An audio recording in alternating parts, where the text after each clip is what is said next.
Carla Johnson running for the Green Party once again for the riding of Cambridge. Great to see you. Thanks for coming in. Thank you so much. Thank you for having me. I know, it's wonderful to see you. We haven't seen each other for a long time. It's been a while, yep. But it's certainly great to see you, and great to see that you haven't hung up the cleats on trying to represent Cambridge or get into Queen's Park and make some real damage to real good damage to the province of Ontario. So thanks for doing that. It's called good trouble, right? Yeah, yes. It's always called good trouble. Yeah.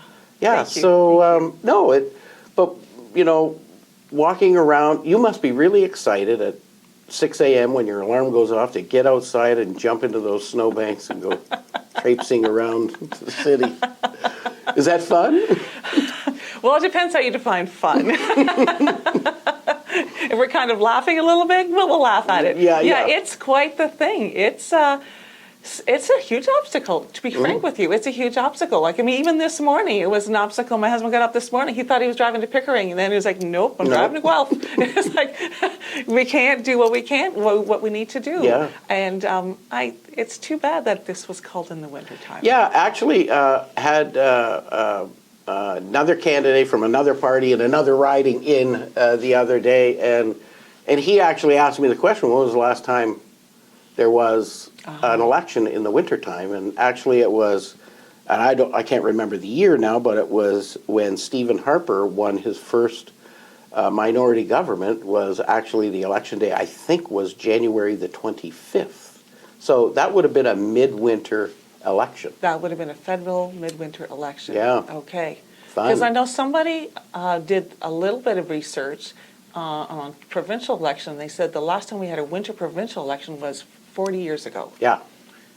So that puts us in the 80s. We are Canadian, but we like nice weather. We do, and we even have a little bit of an unwritten agreement that we shouldn't do this to each other. Yeah, I know. We make sure our municipal elections are done before the snow flies too hard. We do that on purpose, right? We don't have it written down. So there's this sort of understanding that we're going to do it when we can get signs on the ground. Right. And we're going to do it when we can walk safely, because it's not safe, right? I have said that. I actually said that to one of your combatants in the Cambridge riding. How you're going to get your signs into the lawn, and then, I think really what you're going to do is you're just going to stick them in a snowbank and they're going to fall over if we get a warm spell. So anyway. I hope that the homeowner is okay to put it back up again and keep an eye on it. But it really does create a disadvantage for many of the parties. It does. We don't get even the parties that, let's just say the non-ruling parties, we haven't had a chance to put a proper platform together.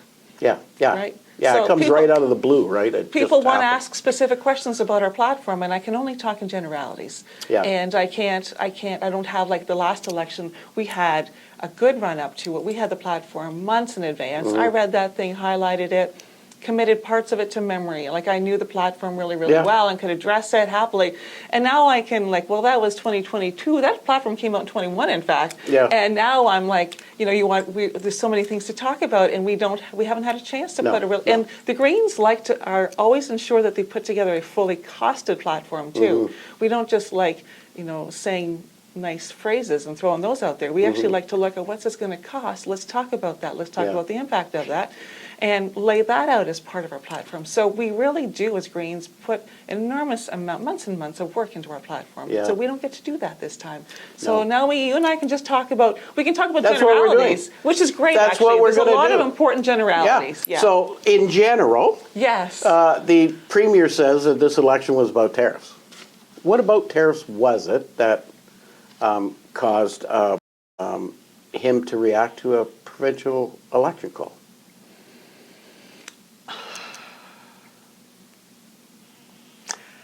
Well, I'm going to say what I think, if you don't mind. No, I hope you do. I think our Premier knows that we were all expecting a spring 2026 sometime in there. And I think our Premier was looking at the shifting landscape, and looking at he might not get a majority by then, and is using tariffs as an opportunity, as the lever, using it as a lever to say I need to have a mandate and all of that.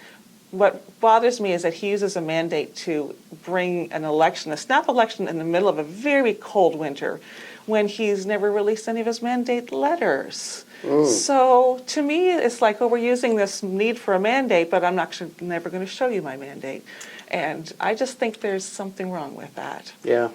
And it's very much put all the rest of us who are not sitting as incumbents, we're at a huge disadvantage, like huge. And he's not foolish, he knows that. Yeah. And so I think, and I said to somebody else about this, I said, yeah, but, you now have an opportunity to maybe bite into that horse a little bit and get a seat or two more.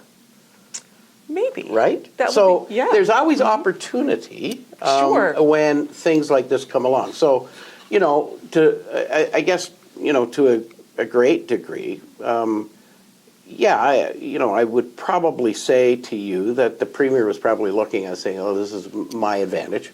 But once that writ gets dropped, there are no more members of the provincial legislature. There are no more. They're not MPPs, in theory. And so everything's up for grabs. Except the digital sign down by the Delta. The digital sign all has been bought up for months by our elected MP locally. Interesting. That none of us, there's no time at all for us to purchase any time there. It's all been bought up, and it's all been bought up, from what we understand, doing a little bit of digging, under the guise of community outreach.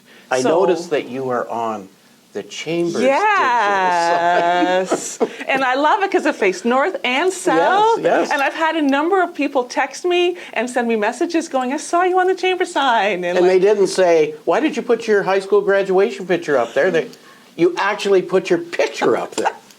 It actually is a picture that was taken very crudely a few weeks ago. I know. It was a very quick one. And I always say that to politicians. I say, geez, I saw your picture on your sign, but was that your high school graduation picture you put there? I think I've seen that before. I'm sure I have.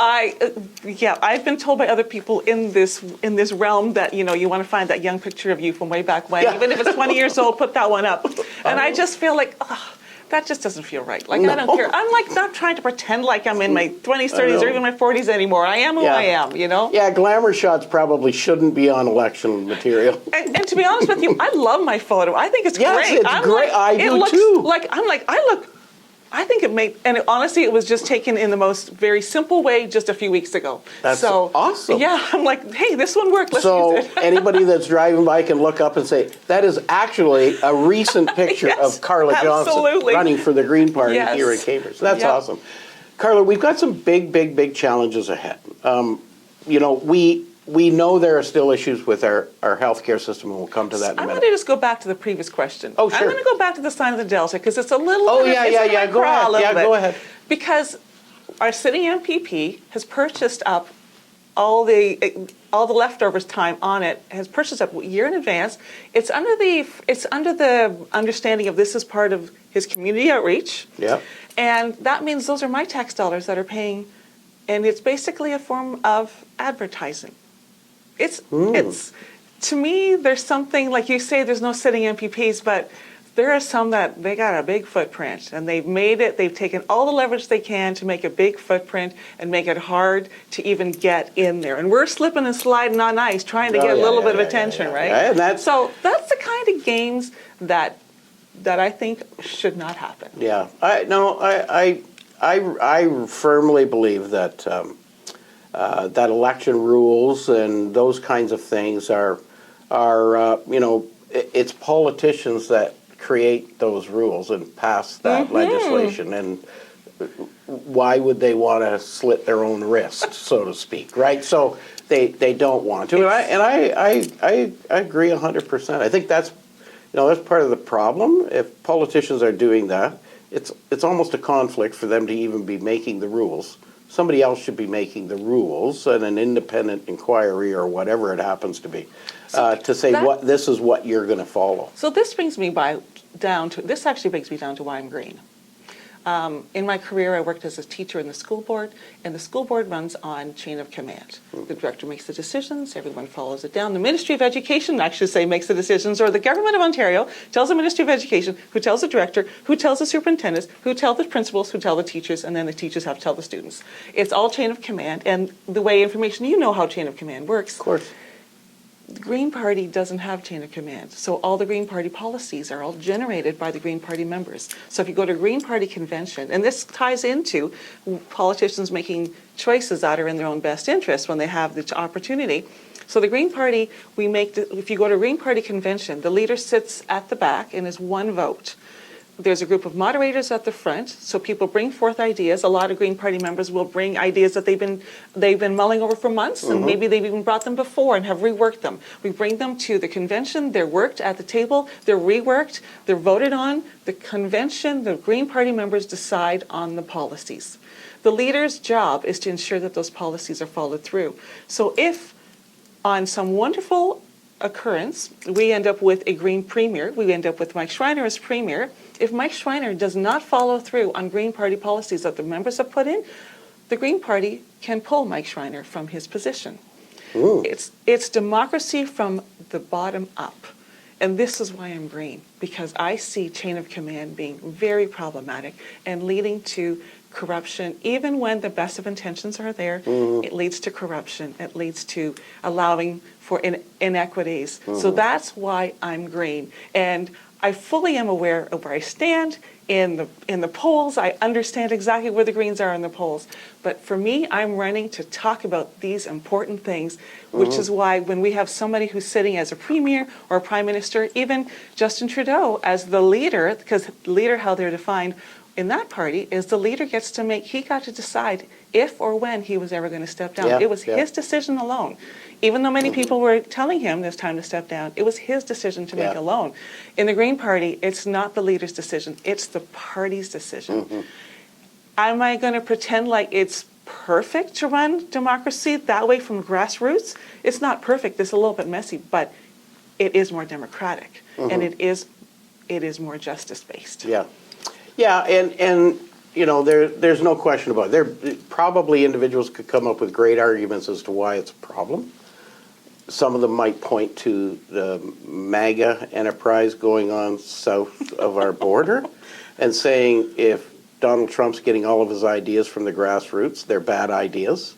And, you know, and maybe not every idea from the grassroots is really an idea that works in government to be fair and equitable across the table. But that brings me to that point, is we are sitting here right now debating provincial politics and the issues of the day, and we have some big issues that we need to talk about. But right now we have an autocracy happening south of our border. Yes, we do. We have the potential of something happening there that we are not going to accept nicely as being a border with such a porous border up against a country that maybe isn't, you know, fully a democratic society. Correct.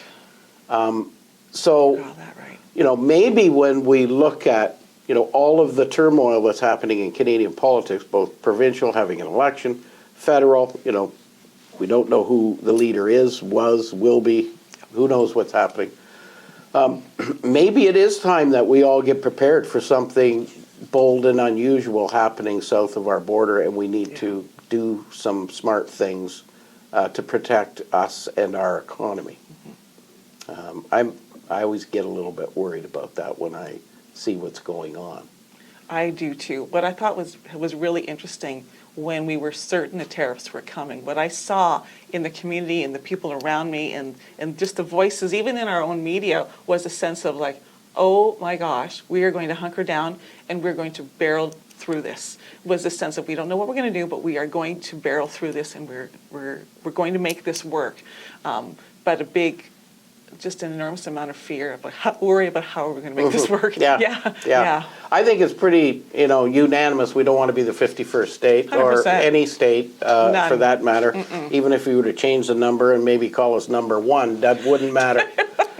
We don't want to be any of them, but we have, which is really important. The Ford government announced recently that they have tied together all of the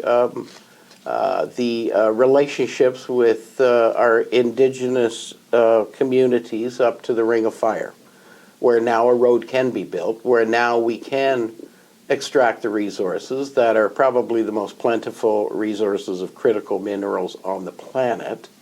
We become an essential supplier to the world for things we're going to need in the future, like electric vehicles and adaptation to an environment without the use of oil and carbon fuels. Right. It sounds a little messy getting there, though, doesn't it? Oh, it's hugely messy. It's hugely messy getting anywhere, I would suspect. I think it's hugely messy. I guess you could also look at fields and fields and fields of aluminum and glass solar panels as being kind of messy, too. But it's the product that it's generating. So everything's messy. There's no question. There's no question. We have a lot of big decisions, a lot of big things to face. And yes, we are the source of a lot of natural resources. There's also, and I'm not going to pretend to be an expert, I'm not going to pretend to be a purist in all these things, but there are some big questions. When you talk about, we have this opportunity now, we can do an enormous amount of extraction of natural resources from the north. And you talk about indigenous, I'm like, how do those indigenous communities feel about that? How are they participating in this? What's their thoughts on it? Because indigenous wisdom says we leave Mother Earth intact. Mm-hmm.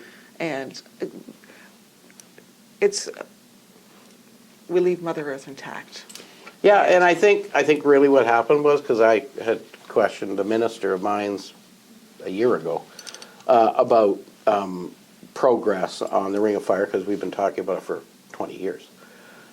And he basically said, yes, we're working diligently, but we're respecting the fact that that we need to ensure that Indigenous relationships are intact and that we honor and respect the control, or whatever you want to call it, that they have of those properties.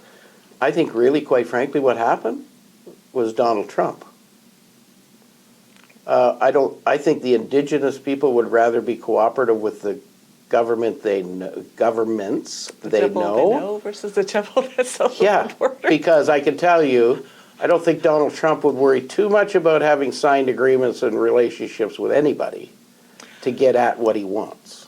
Right. So what a terrible position to be in. Like, right? And that's your point, that's all our point. What it's a gun to our head. We're not position. sure whether there's a bullet in the chamber or not.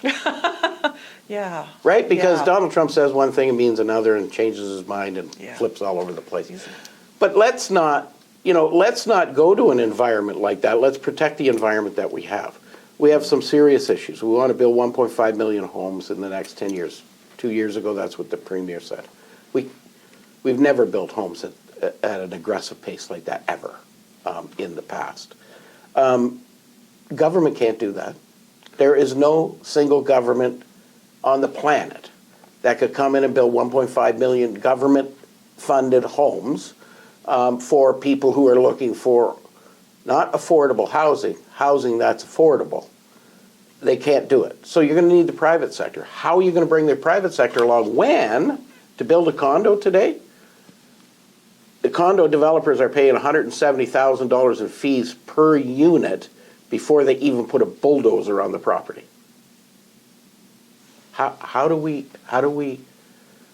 can we build houses that are affordable when the people that are building the houses for us are paying $170,000 before they can even, put a shovel in the ground? Right.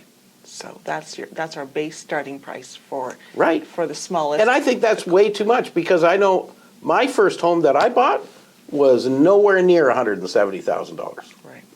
Yeah. So what's driving up those costs? Inflation's driving up those costs. Demand is driving. Real estate's not a really confusing game to understand. It's supply and demand. It's kind of like a commodity, right? So if you've got it, you you can sell it for whatever price the people that want it will pay. When it's rare, well, you're just eliminating some people right out of the market, and you're going to the people that can afford it. Yeah. Yeah. So how do we bridge that gap?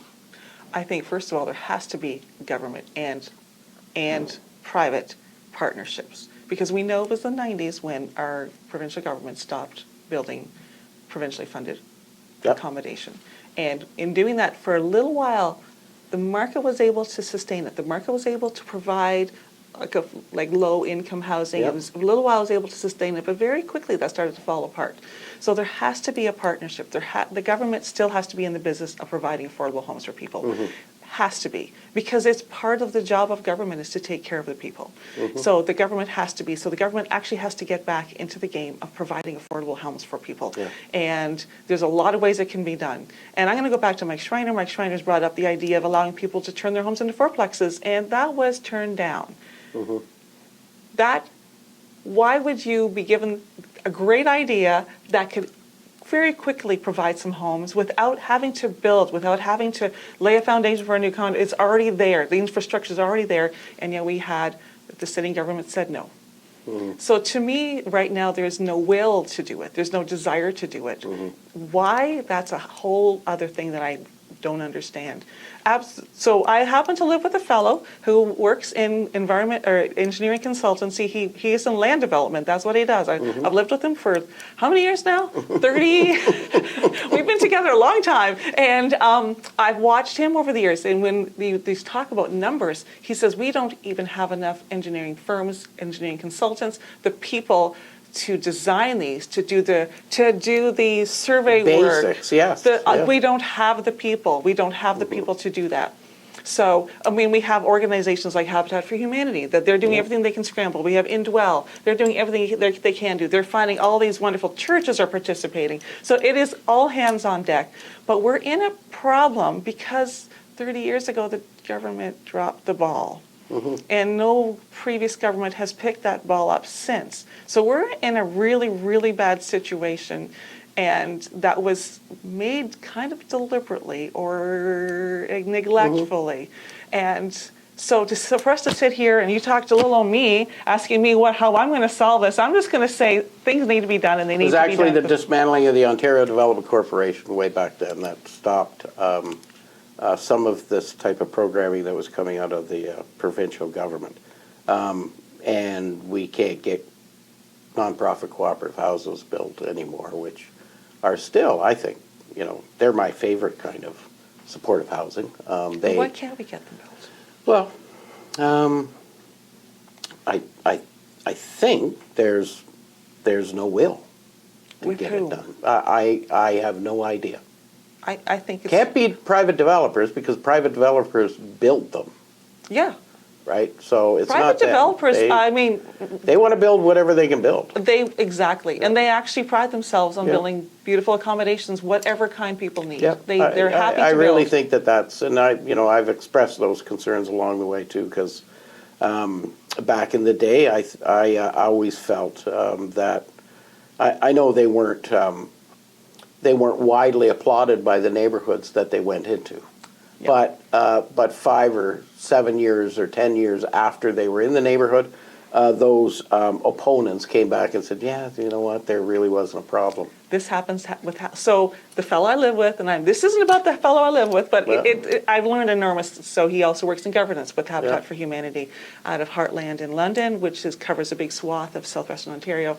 And the number of times they go to build something new, the backlash from the community is really, really intense. It's the same thing. And then fast forward, people are really happy. Yep. People are really happy because it was needed and it worked. We had a chamber breakfast recently where we talked about that, and I said, if you think that in order to build that the NIMBY syndrome is going to win the day, it's just not going to win the day because it can't. Because we need housing, and we can't be worried about, I know, and I said, I'm in the lineup with everybody else in the room. I don't want a 40-story apartment tower behind my house either.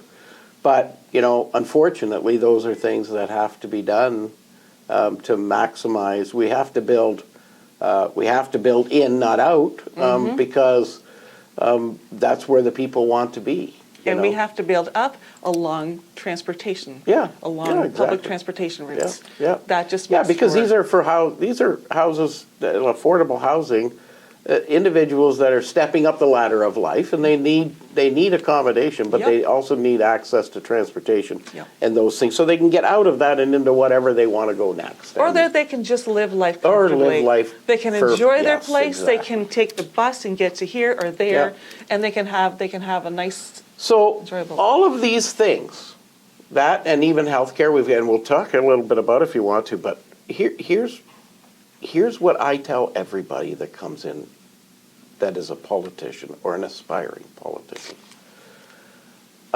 You, as an elected official, don't have a penny to spend unless there's a business transaction. It takes a business transaction to produce taxes in order for the government of the day to have any money to do anything. That is correct. So we have a million problems that need millions and millions and billions of dollars to solve those problems. The number one focus of every government should be on the economy in order that they can solve all of these problems. How do we principalize that without looking like capitalist pigs? Well, Because you know, and I think everybody watching knows, it takes a business transaction before a government can spend a nickel on anything. Yeah. How do we make sure we have a vibrant and strong and positive and aggressive economy so that we can solve the problems of the day? We can have doctors coming out of our earlobes if we want to. We can have houses being built rapidly by government, that we can solve all of the issues that we need to solve, but we need to have an economy to do that. I think it's a hand-in-hand thing. It's always easy to talk about the economy, what are we going to do for the economy? And I do hear that phrase used over and over and over again, well, we need to do this for the economy. But first of all, the economy, as you say, the economy is supposed to work for us. If the economy doesn't work for us, there's something wrong with the way it's structured. And that may be where people are calling like the capitalist pig thing, is that maybe the structure of how things have been done isn't in the best interest of people. Yeah. And now looking at restructuring how the economy is done, that's a big, huge new project to take on, but it also maybe needs to be done. And for me, everything, the tariffs, the economy, all come back to what happens between you and me. What happens to me? Which grocery store am I going to go to? Bringing home some food, feeding my family. What happens to me locally? Small business. To me, what's worrisome to me is how many monopolies are choking out small businesses. That to me is we're losing, those are our grassroots. If we want to talk about our economy, our grassroots that have to stay intact, Our lawn doesn't wash away because we've got grass and those roots keep the soil there. And we can have a conversation about grass too, but that's another environmental conversation. But the spirit of it is without our local small businesses being firmly rooted and supported. And yes, a lot of people support local business, support Canadian businesses. Those are absolutely vital and such important messages to share and to carry. But the structure of our economy needs to be such that the first thing we just naturally do is support our local. The first thing we should naturally do is support the person down the street, as opposed to having to be told to do it. Yep. Because the truth is, right now, it's easier for me to sit at home and pop on Amazon and have that thing show up on my door, and that is taking away business from a local person who is trying to do something. But I'll tell you something fun about that. Last summer, it was up at the cottage. We have a cottage at Conestoga Lake, and I needed to change the oil in the outboard engine on my pontoon boat. Pontoon boat, those are fun. They're the best. Yes. So I'm looking at this thinking, that doesn't look like a standard oil filter. So I go on my device and I'm searching what kind of filter is this. Well, it's a specialized filter. So I go to a local hardware store. I go to look online at Canadian Tire. Can't get it. Can only get it from a marine dealership. All the marine dealerships were going to be closed by the time I got there. So, I said to Lisa, where am I going to get this thing? I need this thing. And she said, well, why don't you check on Amazon? I said, oh, geez, I hate to do that, but okay, I'll look at Amazon. Because we get rapid delivery service in Conestoga Lake from Amazing. Amazon. So I looked on Amazon, and I thought, oh, well, I looked at one, and it said I could get it, but I wouldn't be able to get it for 5 days. And I thought, oh, I've already drained the oil out. Like, I need it like today or tomorrow type of thing. And this was a Saturday. And so I'm scrolling down the page, just trying to find out more info about it. And I look at who the vendor was. And it was CAS Marine out in Ayr. Huh. And I thought, are you kidding me? Right. I'll just drive Right there. I'll just go there Here. tomorrow and buy it off their shelf, which in fact I did. And so Amazon led you back to a local. Amazon led me back to Yes. a local. Yeah. And, Yeah. I went in and there's like 5 people sitting at the desk and they're all on their buds and they're on their computers. And I said, like, do you guys do, oh, we do millions and millions of dollars of business through our Amazon I bet. relationship. Yeah. And so I've told a lot of small businesses, like, get an Amazon account and put your stuff up there because, Right. maybe that can help you Amazon's as not well. going But- anywhere. No, But- it's not. And while it very much helps, it puts everybody online. It is a small business tool. Right. It is a way for local small businesses to expose their products to the greater world. And Right, so it's small business using what tools are available, and you're saying, hey, use this tool, it's a great tool. But to me, there's a loss that you had to go to the conglomerate and then come back to the local. Which Wow. means that, so we're not defaulting, yes, you did No. call some locals, but we don't. Amazon didn't get a piece of that action. Good point, there we go, that's the win. That's Amazon the win. didn't get the piece of the action because I drove there. But Yeah. But Carla, it's I think we could probably sit here all day and talk about how we can make our part of the world a lot better place. Yeah. But I think that's kind of the priority that we all have. That's what I do every single day. That's why I get up in the morning every single day and come to work to try and make a difference. And you are making a difference. You have made a difference. You've run in elections before. You're a school board trustee now. You are making a difference, and I congratulate you for that, and I thank you for that because we need more people like Carla Johnson to do those kinds And of Greg things. DeRocher, involving, like, you're a strong voice for the local business people, you're especially a strong voice for the small local businesses to keep it vibrant.